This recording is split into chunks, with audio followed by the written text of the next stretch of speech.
wrap up this, Sure. this portion of the discussion.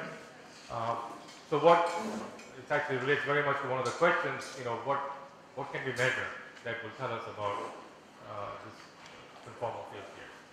So the quantity we focused on a lot is the conductivity.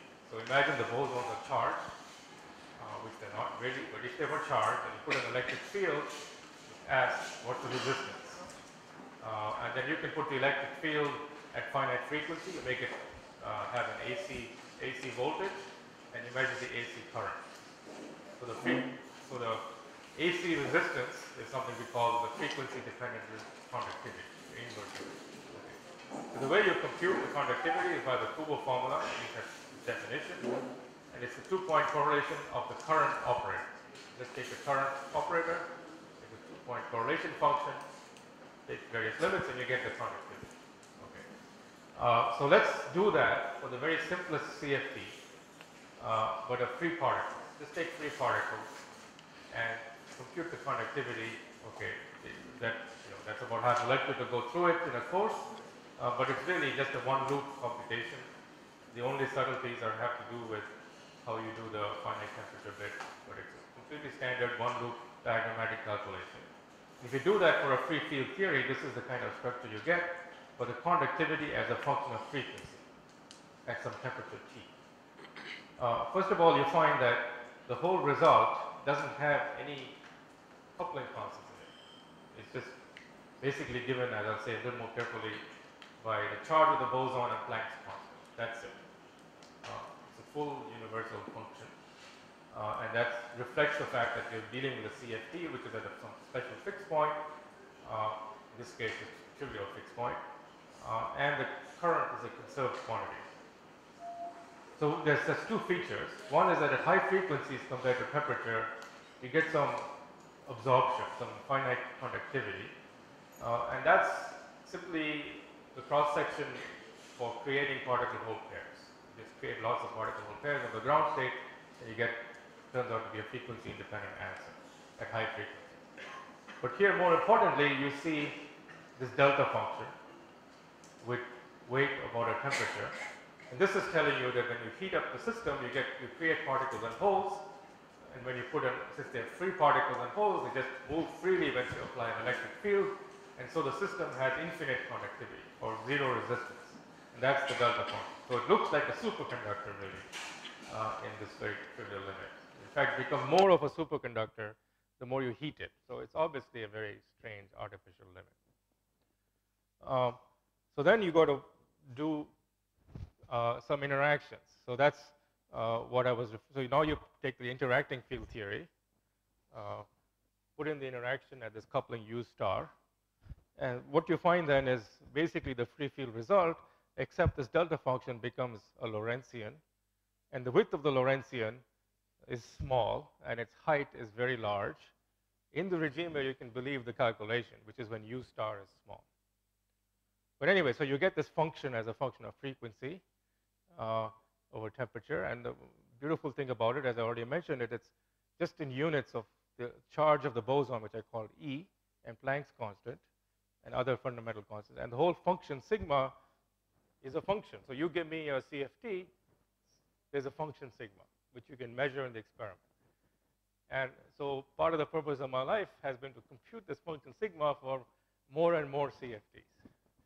And the first such computation was in Kedar's thesis. All right. So what are we going to compare this with? Well, we want to compare it with experiments, which hopefully there will be in the near future. And then you could try to compare with numerical solutions of the Bose-Hubbard model. So that's people have been doing numerical solution of the Bose-Hubbard model for 20 plus years.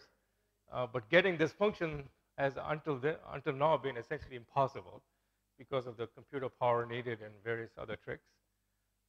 But just recently there were these two papers, one of which I was a co-author, where we at least partially succeeded in cracking this problem numerically. And there's good agreement between the two papers. There's also a paper by Nandini Trivedi and her group on a slightly different property, but near the same CFT. And these are the kind of results you get. And after much hard work and scaling and many years of computer time, you get some prediction for the conductivity as a function of frequency over temperature. So the good news is that these numerical studies confirm really very strikingly, but because we looked at more than one model, the two different models that look totally different have exactly the same conductivity. It's universal. There's a function that's measuring the frequency and temperature dependence of the conductivity. The bad news is that this is computed in imaginary frequency, not real frequencies, which is what you'd measure in an experiment, which is what the pictures I was showing you before was real frequency. This is an imaginary frequency. So I can't compare this function with this function. Well, what you could do is take this calculation by Kedar and analytically continue it to imaginary frequency. It's not a very useful thing, but if you do it, you still wouldn't get and that looks anything like that. So that's sort of where things stand. And this data is not precise enough to do the analytic continuation. But in my next lecture, I'll show you then there's a third method of thinking about exactly the same quantity by computing things quite amazingly. Perturbations of a black hole in anti-de Sitter space can allow you to compute the conductivity, which you can now compare with the quantum Monte Carlo. And that I'll do tomorrow. Okay, that's the end of my first lecture then.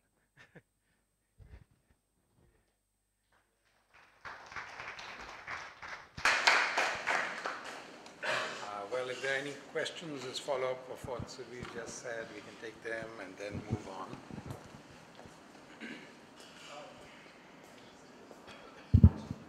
Yeah, you made some point about this field strength renormalizing Z factors towards the end of the last lecture. Can you just repeat that?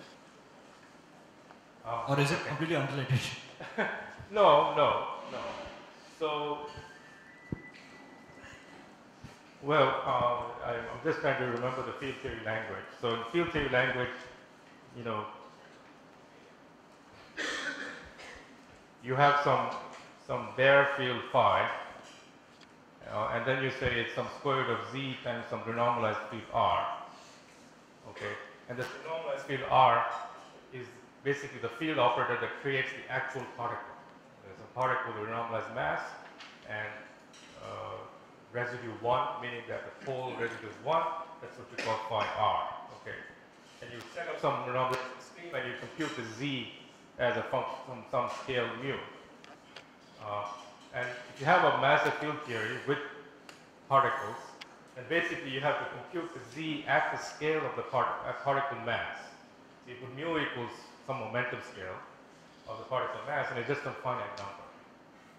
Okay, well, finite in a theory with a finite cutoff. I'm just interested in the low limit. However, if you're near a CFT and you did this, and you set mu to 0, you'll find that this thing vanishes with some z goes as mu to some power.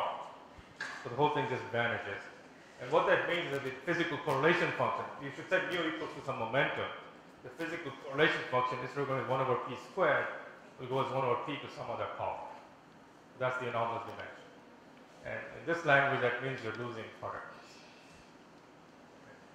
But that will happen for any theory at the critical point, right? I mean, provided it's a strongly coupled theory. If you take 5-4 field theory above 4 dimensions, that doesn't happen. Yeah, but let's say it's in 3 dimensions and well, whatever is the marginal. Yeah, it will. Yeah, so 3D, there's lots of non-trivial critical points. No, what I don't see is how is that related to not having quasi-particles? Because then, if you now analytically continue, look for poles, I don't get poles.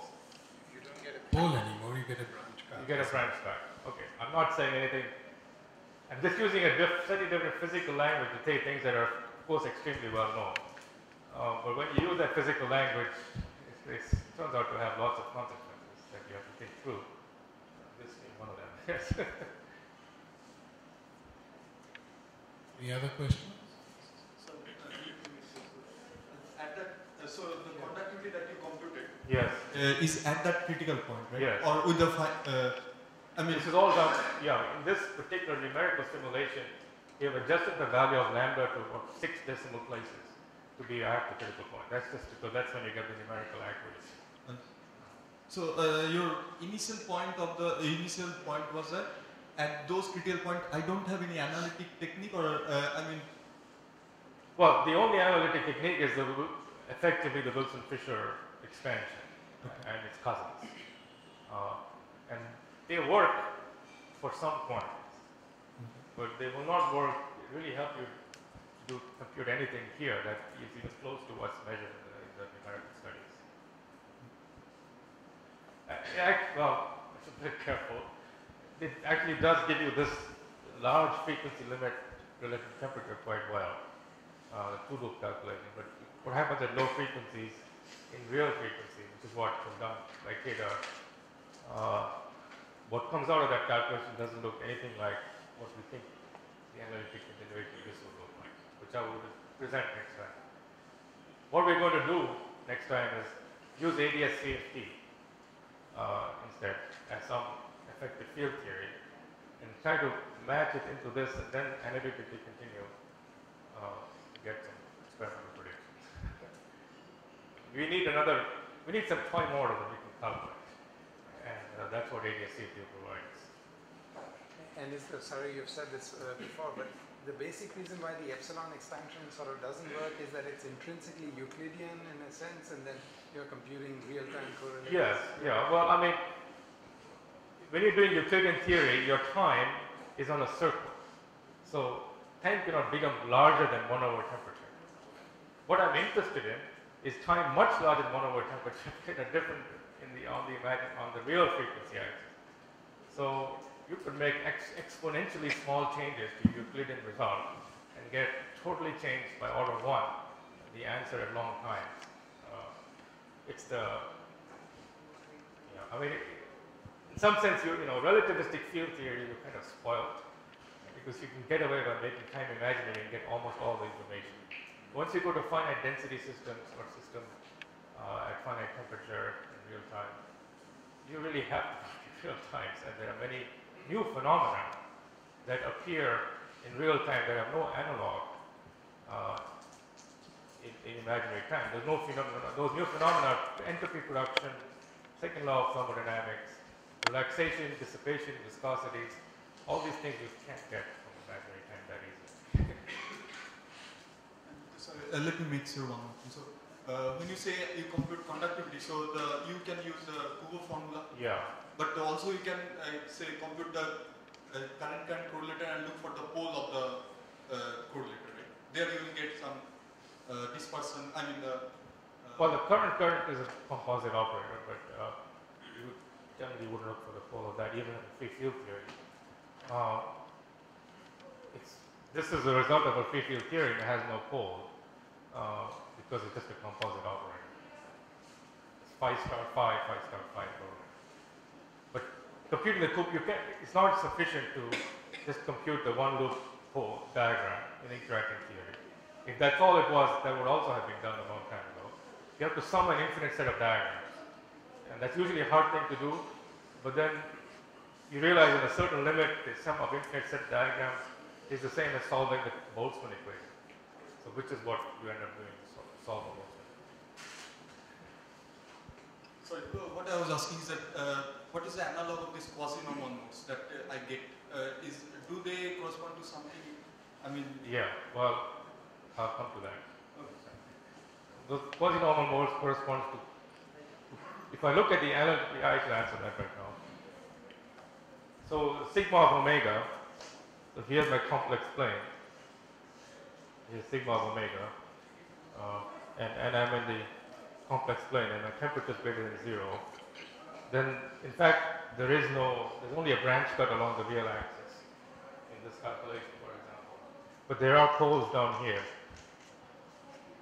So if you analytically continue this function, so if I was able to, and that's in fact what we did, was able to take these numerical results, which are on this axis here, and continue them off into the complex plane, into the second Riemann sheet, which you can never do numerically, you will find the quasi-normal modes of black holes. That's what we believe. So the analytic continuation of the second Riemann sheet is where you get the quasi-normal modes. What I'll do is the opposite. I'll assume these are the quasi-normal modes, analytically continue to the imaginary axis, and compare that to the Monte Carlo. And that works quite well, which is what my next lecture will be about. So, Subir, Yeah. are you saying that there are no good numerical methods to really look at time-dependent phenomena? Yes, at finite temperature, essentially nothing. There's time-dependent DMRG, which works for short times, even in 1D, that's quite hard. There's a sign problem, which is true. Even if you don't have a sign problem for, say, determining the particle masses in QCD, once you go to real-time phenomena or finite chemical potential phenomena, that problem is just too complicated. Yeah, so these problems are essentially undoable.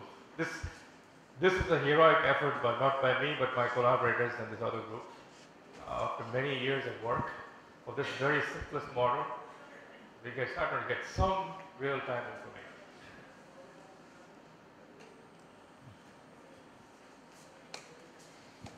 I think Nila has a question. Yeah, go ahead. Maybe you have emphasized it, but just to understand it. I mean, I'm saying maybe you have emphasized it, but just to understand, I mean, you say you started with the simplest models where we don't have any quasi-particles. And you gave this example of superfluid and insulator transition and the critical point. Yes, right. I mean, I want to understand the significance of having no quasi-particles in that particular example, if you can say it again. Significance. Significance is, Is it like that we are going beyond Landau? No, that's a very good and timely question. So, for example, this function here, frequency-dependent conductivity, it has a very sharp Lorentzian peak at zero frequency. And that, what's sometimes called the Drude peak. So this Drude peak is then a signal that you have nearly well-defined quasi-particles. Now, in the actual Monte Carlo simulation, you don't find such a sharp peak. So that's the significance. You don't get the Drude peak in sigma omega, for example. The temperature dependence of conductivity in other systems will be very different from quasi-particle models. That's what happens in the strange metals of ITC. So there are various temperature and frequency dependent features in transport coefficients that quasi-particle models, for all their problems, can very precisely predict those temperature dependencies. And this is Landau from the liquid theory. For many, many things, it has only one temperature dependence allowed because of the simplicity of the Hilbert space. So here, we at least started to get examples of systems where that's not the case. And when you say these systems have no Drude peak, is based on the Monte Carlo results? Hold on till my next lecture. The Monte Carlo results are an imaginary frequency, and you have to do some analytic continuation to come to that. And so we've tried a few things, and there seems to be pretty good evidence that there is. One more thing. Sure. Having no quasi-particles, does it also signify that we are going beyond Landau Ginsburg model or something like that? Landau Ginsburg model. Oh, you mean in the sense of deconfined criticality? Yeah. No. This is all in the framework of 5-foot field theory in the sense of the other Landau work, not the Landau from the liquid theory, but the Landau Ginsburg theory of phase conditions and critical points. They're all within that framework here. This theory also, I should say, that's important for some of you may come up next time. This particular theory, the abelian Higgs model, XY model, with no gauge field, actually can also be rewritten after S-duality transformation, which was originally discovered by Chandradas Gupta and Bert Halperin, as gauge theory. So it's also secretly a gauge theory. It's an exact S-duality to the real abelian Higgs model with an electromagnetic field. These are as dual to each other. So in that language, this is like a deconfined critical point. So it just depends on your perspective in this particular case. Sorry, just to understand that the gauge theory rewriting being an example of a spin system being dual to a gauge. Yeah.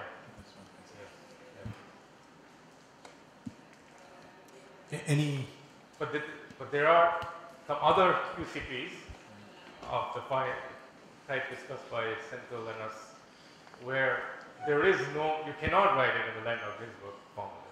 no matter how many duality transformations you do. It's always a game theory. This one, there are some ways of writing it.